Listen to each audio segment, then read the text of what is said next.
Hello বন্ধুরা, তোমরা সবাই কেমন আছো? আজকে আরেকটা নতুন ব্লগ নিয়ে তোমাদের কাছে চলে এলাম।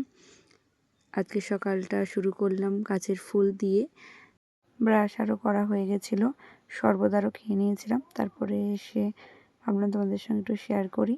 টমেটো গাছে টমেটো হয়েছিল, আর সব ওখানে বেগুন গাছে বেগুন হয়েছিল, কিন্তু তোলা হয়ে গেছে।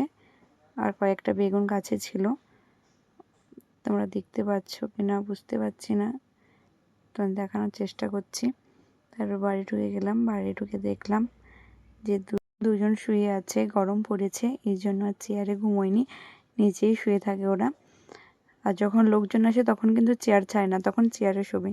তারপর দুজন চলে এসে, দিদির দুটো মেয়ে এসেই টিভি দেখছে।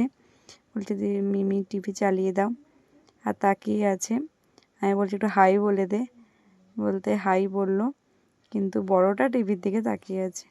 তারপর ডিমের কারি করব, তার জন্য প্রথমে কড়াইতে তেল দিয়ে দিলাম, দিয়ে ডিমে হলুদ আর লবণ মাখিয়ে ডিমটাকে ভেজে নিলাম। ডিমটাকে লাল লাল করে না ভাজলেও হবে, ডিমের ক্যারি হবে, তার জন্য হালকা ভেজে নিলেই কিন্তু হয়ে যাবে। আমার ডিম ভাজাটা হয়ে গেছে, আমি কিন্তু তুলে নিলাম। ওই তেলে আমি লবঙ্গ, এলাচ আর দারচিনি দিয়ে দিলাম। তোমরা চাইলে এখানে কিন্তু তেজপাতা বা অল্প চিনি অ্যাড করতে পারো। তারপরে আমি পেঁয়াজ বাটা দিয়ে দিলাম। পেঁয়াজ বাটাটা ভালো করে ভাজা ভাজা হয়ে এলে আমি কিন্তু রসুন বাটা দিয়ে দিলাম। আমার কারেন্ট চলে গেছিলো, তাই জন্য ইন্ডাকশানে আর করলাম না, গ্যাসেই করলাম রান্নাটা। রসুন বাটাটা ভাজা ভাজা হয়ে যেতে আদা বাটা দিয়ে দিলাম। তারপর একটা বাটিতে আমি জিরে গুঁড়ো, ধনে গুঁড়ো আর লঙ্কা গুঁড়ো দিয়ে একটা পেস্ট বানিয়ে নিয়েছিলাম। আর এই বাড়িটা কিন্তু আদা রসুন রেখেছিলাম, তাই জন্য এটাই আমি পেস্টটা বানিয়ে নিলাম। দিয়ে পেস্টটা বানানোর পর আমি কিন্তু ঢেলে দিলাম, দিয়ে কিন্তু আমি 3-4 মিনিটের মতন কষিয়ে তারপর আমি টমেটো পেস্ট দিয়ে দিলাম।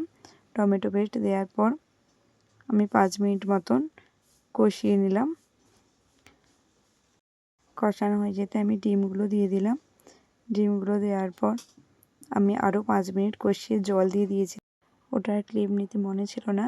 জল দেওয়ার পর আমি আরও 2 মিনিট ফুটিয়ে রেডি হয়ে গেল আমার ডিমের কারি। তারপরে মা খেতে দিয়ে দিল, খেয়ে নিলাম। তারপর একটু রেস্ট নিয়ে নিলাম। বিকেল হতে দিদিদের টোটো চলে এলো, দিদিরা বাড়ি চলে গেল।